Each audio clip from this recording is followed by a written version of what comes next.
Ang pinakamadalas na dahilan kung bakit walang ipon ang mga Pinoy. Gustong-gusto nating pag-usapan ang gastos. Reward yourself. YOLO! Deserve mo yan. Pero ito ang hindi madalas pag-usapan kung hindi ka marunong mag-ipon, forever kang kapos. At hindi ito tungkol sa pagiging kuripot lang, ito'y tungkol sa disiplina at priorities. Here's why maraming Pinoy ang hirap magkaipon. 1. Mas inuuna ang luho kaysa pangangailangan. Latest phone? Check. Daily milk tea? Check. Online shopping? Check. Pero emergency fund? Wala pa rin. 2. Kakasweldo pa lang, ubos na agad.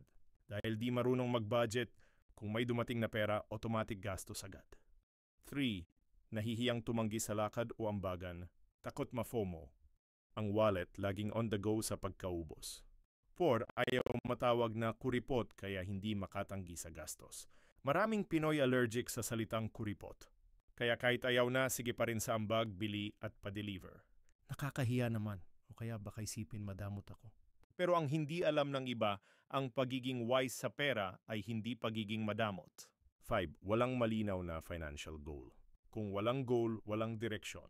Parang biyahe na walang mapa, kung saan-saan ka lang dadalhin ng gastos. 6. Akala may forever ang trabaho, kaya sige lang sa gastos. Pero paano kung mawalan ka ng income bigla?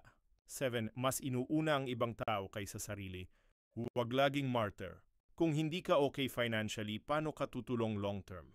8. Walang financial education. Walang nagturo kung paano mag-budget, mag-invest o mag-save. Kaya inuuna ang short-term happiness kaysa long-term security. Real talk, kung gusto mong magkaipon, kailangan mong baguhin ang mindset mo.